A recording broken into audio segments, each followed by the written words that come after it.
जैसे आदम में सब मरते हैं वैसे ही मसीह में सब जिंदा किए जाएंगे, लेकिन हर एक अपनी अपनी बारी से। पहला फल मसीह, फिर मसीह के आने पर उसके लोग, इसके बाद आखिरत होगी। उस वक्त वो सारी हुकूमत और सारा इख्तियार और कुदरत देश के बादशाह को खुदा यानी बाप के हवाला कर देगा। कलामे खुदा के पढ़े और सुने जाने की वसीला से हम सब बरकत पाएं। सब कहेंगे आमीन। मसीह में मेरे अजीजों, आज खुदा के कलाम में बार बार आपको समझाया जा रहा है, सिखाया जा रहा है कि हमारा मसीह क्या है। उनसे बोले, हमारा मसीह क्या है? जिंदा है, वो मुर्दा नहीं है। यहाँ पर भी तलावत जो की गई है कि मसीह फिर वाक़या यानी एक बहुत बड़ा मौजज़ा हुआ है, वाक़या हुआ है जो दुनिया में पहले कभी ऐसा नहीं हुआ कि जिस शख्स को इतने लोगों ने मिलकर मारा, क्या इस बात की गवाही नहीं है कि वाकई उस पर सियासत की गई, उस पर जुल्म किया गया? लेकिन ये सब कुछ इसलिए हुआ क्योंकि खुदा यीशु ने कहा कि जब तक ऊपर से ये इख्तियार ना मिलता कभी आदमी ऐसा कर नहीं सकते थे। तो मसीह ने अपने आप को इसलिए सबके हाथों में दे दिया और सलीब पर कुर्बान होने के लिए खुशी से अपने आप को पेश कर दिया, क्योंकि उसने अपने बाप का हुक्म माना है। हालेलुया! उसने अपने बाप का हुक्म माना है और बाप ने उसकी उस बड़ी मोहब्बत को जो उसने हम सब के लिए जाहिर की है, उसके लिए एक जैसे अप्रिशिएट करते हैं, ऐसे ही उसने उसको एक बहुत बड़ा ऑनर दिया है। ऐसा ऑनर है कि आप दुनिया में सोच भी नहीं सकते कि किसी को इतना बड़ा इख्तियार, इतना बड़ा रुतबा मिला हो जितना कि मसीह यीशु को मिला है। क्योंकि वो जो सलीब पर मरा और लिखा है कि यूस्टस या यूस्टस नाम है, उसने उसकी लाश को लिया और उस वक्त के मुताबिक, उस वक्त की सिस्टम के मुताबिक उसने उसको दफनाया और सब कुछ उसने, यहां तक लिखा है कि उसने अपनी कब्र के अंदर उसको रखा। अगर वो खुद उस कब्र में चला जाता तो आप ये समझते हैं कि वो जिंदा हो जाता? वो जिंदा हो सकता, वो कब्र खुल सकती थी? अगर वो मसीह पर ईमान रखता है तो जरूर उसकी कब्र खुल सकती थी।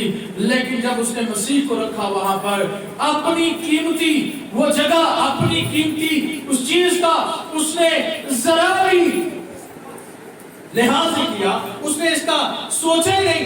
क्योंकि आप ये पहले दौर को देखें, हिस्ट्री में ऐसा है कि लोग अपनी कब्रें खुद पहले बना लेते हैं। आज भी इस दौर में है, बहुत सारे लोग हैं अपने मकबरे जो है वो खुद बना रहे हैं, कई लोगों ने बनाए हुए हैं। अगर आप मॉडल टाउन में जाएं तो वहां पर भी आपको एक मकबरा मिलेगा जो ताहिर गाजी का है। इसी तरह आपको और भी जगह मिलेगी और यहूदियों में ऐसा था। इसी तरह बाप अब्राहम की हम पीछे मिसाल देखें तो उसने भी कब्रिस्तान को खरीदा और फिर अपनी बीवी को वहां पर दफन किया। इसी तरह बहुत सारे वाक़या मिलते हैं। आज के दौर में भी मुख्तलिफ जगहों पर आप लाड़काना चले जाएं, आप पंजाब में आ जाएं, आप कहीं भी पाकिस्तान के मुख्तलिफ जगहों में आप जाना चाहें तो अमीर लोग जिनके पास बहुत रुपया पैसा है वो अपनी कब्रें, अपने मकबरे पहले बना लेते हैं, मरने से पहले बनवा लेते हैं। और यहाँ पर उस शख्स ने, बहुत अमीर शख्स था और यूसुफ भी नाम है, उसको यूसुफ भी कहते हैं, और उसने अपने इंतजाम पहले किया था, कब्र बनवाई हुई थी। और कितनी कीमती कब्र है कि आप ये सोच नहीं सकते कि उसने कितने अपने सिस्टम को यानी दौलत को उसके ऊपर जो है खर्च किया हुआ है। लेकिन उसने इसका लिहाज नहीं किया, इसकी फिक्र नहीं की। उसने सबसे बड़ा हुक्म जो खुदा की तरफ से उसे मिला था, मैं कहता हूं कि पाक रूह ने उसे गाइड किया, पाक रूह ने उसे जरूर है गाइड किया कि तू ये सब कुछ कर। और उसने देखे کہ بائبل مقدس میں ہمیں اتنا لمبا چوڑا یہ واقعہ نہیں ملتا، لیکن پھر بھی ایک واقعہ ہے یہاں پر لکھا ہوا ہے متی کی انجیل میں، لوکا میں بھی لکھا ہوا ہے کہ اس نے اس لاش کو لیا جو خدا یسوع مسیح کی تھی، اس کو اور اس دستور کے موافق کفنایا اور دفنایا۔ اور یہ ثبوت ہے اس بات کہ یسوع مسیح کو قبر کے اندر رکھا گیا، اور لکھا ہے کہ جب سبت کا دن گزر گیا، جب سبت کا دن گزر گیا اور پہلے ہفتے کے پہلے دن، اور یہودی سبت کس دن مناتے ہیں؟ یہودی سبت کس دن مناتے ہیں؟ ہفتے کے روز، وہ ہفتے کے روز میں، لیکن سبت گزر گیا، آگے دن چڑھنے والا تھا، اور جب نیا دن چڑھا ہفتے کا پہلا دن، کون سا دن ہے؟ ہفتے کا پہلا دن، تو خداوند یسوع مسیح قبر میں سے جی اٹھے تھے۔ اس سے پہلے کہ وہ قبر میں جاتی، قبر کو دیکھتی، انہوں نے مسالہ دار چیزیں لی، خوشبودار چیزیں لی، انہوں نے دستور کے موافق جیسے یہودی کرتے تھے کہ وہ پہلے دن، دوسرے دن، تیسرے دن بھی قبر پر جایا کرتے تھے، کیونکہ ان کا ذہن یہ تھا کہ 3 دن تک قبر کے اندر جو مردہ ہے ہمارا، وہ روح اس کی بھٹک رہی ہوتی ہے، آگے پیچھے جا رہی ہوتی ہے، اور وہ 3 دن کے بعد زندہ ہو سکتا ہے۔ لیکن میرے عزیزو، جب ابھی وہ گئی ہے قبر پر، خوشبودار چیزیں چڑھا دی انہوں نے، چڑھائی ہے، کوئی سمجھتا ہے اس بات کو کہ جب گئی ہیں ابھی انہوں نے قبر پر چیزیں نہیں چڑھائی، ابھی تک انہوں نے خوشبودار چیزیں وہاں پر نہیں چڑھائی۔ کئی لوگ کہتے ہیں کہ یسوع کی قبر پر بھی تو انہوں نے چڑھائی تھی، نہیں چڑھانے دی، یسوع مسیح نے ان کے چڑھانے سے پہلے ہی ان کو روک لیا۔ کیوں؟ اس لیے کہ 2 شخص وہاں پر براق پوشاک پہنے ہوئے، کیا پہنا انہوں نے؟ براق پوشاک۔ براق سے مراد یہ ہے کہ وہ چمکدار، یعنی جلال کی روشنی کی طرح چمکدار پوشاکیں تھی ان کی، اور 2 شخص تھے، وہ ان کے درمیان آ کر کھڑے ہو گئے، اور انہوں نے کہا کہ تم کسے ڈھونڈتے ہو؟ انہوں نے کہا کہ یسوع مسیح کو۔ انہوں نے کہا یسوع مسیح اپنے کہنے کے مطابق جی اٹھا ہے، وہ قبر کے اندر نہیں ہے۔ تم کیوں سے ڈھونڈتی ہو؟ زندہ تو مردوں میں کیوں ڈھونڈتی ہو؟ وہ تو چیز ہے، جاؤ، جا کر اس کے شاگردوں کو بتاؤ، کہو ان کو۔ اور لکھا ہے کہ وہ جب گئیں اندر قبر کے، کیونکہ اس وقت انہوں نے کہا کہ آؤ ہمارے ساتھ اندر چلو۔ جب اندر گئی انہوں نے واقعی دیکھا کہ خداوند یسوع مسیح یہاں پر نہیں ہے، تو وہ بھاگی ہوئی شاگردوں کے پاس گئی اور ان کو جا کر واقعہ بتایا۔ انہوں نے بھی اس بات کا یقین نہ کیا، تو جب کرنے لگے اور پترس وہاں سے بھاگ نکلا، کیونکہ اس کو ڈر تھا کہ کوئی اس کی لاش لے گیا۔ بھاگ کر اس نے قبر کے اندر، لکھا ہے کہ جھانک کر دیکھا اور صرف کفن ہی کفن وہاں پر پڑا ہوا۔ ہاللیلویا، کفن ہی کفن وہاں پر پڑا ہوا تھا، خداوند یسوع مسیح وہاں پر نہیں تھی۔ اور پھر لکھا ہے کہ وہ واپس ان کے پاس نہ گیا، بلکہ واپس گھر چلا گیا، اور وہاں جا کر پھر وہ سوچنے لگا اس کی۔ اور جیسے یہاں لکھا ہے کہ خداوند یسوع مسیح پھر واقعہ مردوں میں سے جی اٹھا ہے، اور جو سو گئے ہیں ان میں پہلا پھل ہے۔ جو سو گئے ان میں پہلا پھل سے مراد کیا ہے؟ کہ اس کے علاوہ کوئی بھی پہلے جی اٹھا نہیں تھا، اس سے پہلے کوئی بھی زندہ نہیں ہوا تھا۔ کون زندہ ہوا ہے؟ پہلا پھل کون ہے؟ یسوع مسیح۔ پہلا پھل کون ہے؟ یسوع۔ اور زندوں میں وہ پلوٹا ہے۔ ہاللیلویا۔ پلوٹا کسے کہتے ہیں؟ نہیں، پلوٹا کہتے ہیں ایک صرف، پلوٹا کہتے ہیں جو سب سے پہلا، ہاں بڑے کو کہتے ہیں، اکلوتا کہتے ہیں ایک کو، صرف ایک ہی ہے، اکلوتا بیٹا اس کو کہتے ہیں صرف ایک ہی بیٹا ہے۔ جب پلوٹا کہیں گے تو وہ پہلا، پلوٹے سے مراد کہ وہ یسوع مسیح زندہ ہونے والوں میں سب سے پہلا، ہاللیلویا، سب سے پہلا پھل ہے۔ پھر لکھا ہے کہ وہ بھی جی اٹھیں گے، کون؟ جو اس پر ایمان، کیونکہ جب آدمی کے سبب سے موت آئی، آدمی کے سبب سے کیسے موت آئی؟ آدم نے گناہ کیا اور خدا نے اس پر لعنت کی اور کہا کہ تو خاک ہے اور خاک میں लौट जाएगा। और ये मौत किसकी वजह से आई? उसके गुनाह करने की वजह से, आदम की वजह से मौत आई। लेकिन खुदावंद यीशु मसीह भी लिखा है कि वो पहला फल वो हम सबको अपनी बरकत दे गया। आदमी के सबब से मौत आई और आदमी ही के सबब से, यानी वो यीशु मसीह है। यहाँ पर जैसे पहला फल लिखा है, इसी तरह अगली आयत को हम पढ़ें तो लिखा है कि अगर आप मेरे साथ 26 आयत पढ़ें, सबसे पिछला दुश्मन जो नेस्त किया जाएगा वो मौत है, क्योंकि खुदा ने सब कुछ उसके पांव तले कर दिया। मगर जब वो फरमाता है कि सब कुछ उसके ताबे कर दिया गया, तो जाहिर है कि सब कुछ उसके ताबे हो जाएगा, तो बेटा खुद उसके ताबे हो जाएगा।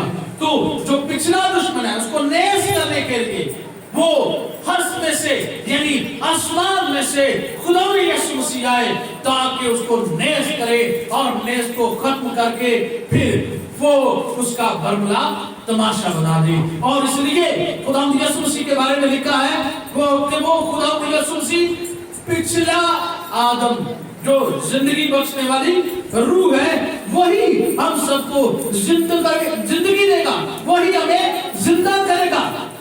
यहाँ पर दो आदमों का जिक्र है। एक आदम है जो पहला आदम, दूसरा आदम है जो पिछला है। पहला आदम कौन है और पिछला कौन है? यहाँ पर ग्रंथियों के खत में थोड़ा वाज़ेह किया गया है, लेकिन फिर भी मैं आपके लिए इसको थोड़ा दोहराना चाहूंगा, क्योंकि ग्रंथियों का ये खत पौलुस रसूल का बहुत वाज़ेह तौर पर खुदावंद यीशु मसीह के जी उठने की गवाही देते हैं। और पौलुस रसूल इसको इस तरह बयान करता है। अगर आप मेरे साथ इसी 15वें बाब की 44वीं आयत से पढ़ना शुरू करें। 44वीं आयत में लिखा है, नफसानी जिस्म धोया जाता है, रूहानी जिस्म जी उठता है। जब नफसानी जिस्म है तो रूहानी जिस्म भी है।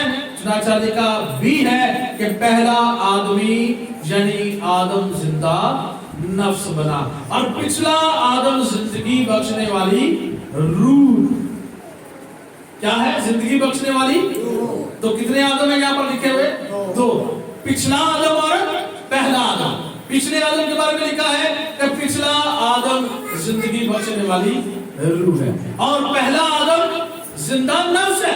पहला आदम को कहा गया जो बागे अदन में था, और पिछला आदम यीशु मसीह को कहा गया है। अगर इसी को आप इब्रानियों के खत में पढ़े तो लिखा है कि खुदावंद यीशु मसीह को जब दुनिया में लाता है, पहला बाब 6 आयत से, कि पहले जब बेटे को दुनिया में लाता है तो कहता है सब फरिश्ते उसे सजदा करें। क्या कहते हैं? कि सब फरिश्ते उसे। आपने ये कहानी सुनी होगी, किताबों में पढ़ा होगा कि ये कहानी है कि आदम को सजदा करने के लिए खुदा ने फरिश्तों से कहा कि उसको सजदा करो। किसको सजदा करो? आदम को। ये कौन सी आदम की बात है? ये अदन वाले आदम की बात नहीं है, बल्कि ये यीशु मसीह के बारे में लिखा है कि सब आसमान के फरिश्ते उसे क्या करें? सजदा करें। फरिश्तों ने सजदा किया, लेकिन शैतान भी फरिश्ता था, इब्लीस ने उसे कबूल ना किया। पिछला दुश्मन जो नेस्त करने वाला था, नेस्त करने के लिए जो यीशु मसीह आया है, उस पिछले दुश्मन को, क्योंकि उसने पिछले आदम को कबूल ना किया और आदम को यानी यीशु को सजदा ना किया, इसलिए सब फरिश्तों ने सजदा तो किया, उसने सजदा ना किया, इसलिए खुदा ने उसको आसमान से जमीन पर पटक दिया और उसको जहन्नम में फेंकने के लिए उसके लिए इंतजाम कर दिया। लेकिन जितनों ने उस पर ईमान रखा, जितने फरिश्तों ने उसको सजदा किया, उनको उसने अपने तख्त के पास बुला लिया और बाकी सबको, कईयों को थाकड़ों में जमा कर दिया, कईयों को किसी जगह पर, अब तक वो बंद है। कई ऐसे फरिश्ते हैं जो इब्लीस के पीछे चले गए और वो आज भी जिन्नात की सूरत में और मुख्तलिफ रूहों की सूरत में आज भी दुनिया में भटक रहे हैं, दुनिया को वर्गला रहे हैं। लेकिन उस आदम को यानी यीशु मसीह को सिजदा करने से जितनों ने बरकत पाई वो सारे खुदा के तख्त के पास पहुंच गए। हालेलुया, वो खुदा के तख्त के पास पहुंचा दिए गए। इसलिए खुदावंद यीशु मसीह जब जिंदा हुआ है तो ग्रंथियों का खत ही पहला कुरिन्थियों का खत उसका 5वां बाब और उसकी हम अगर 8वीं आयत से पढ़ना शुरू करें, बल्कि 7वीं से मैं आप सबके लिए पढ़ता हूँ। पुराना कबीर निकाल कर अपने आप को पाक कर लो ताकि ताजा गुदा हुआ आटा बाटो, चुनाचा तुम बेखबीर हो क्योंकि हमारा फसा भी यानी मसीह कुर्बान हुआ है।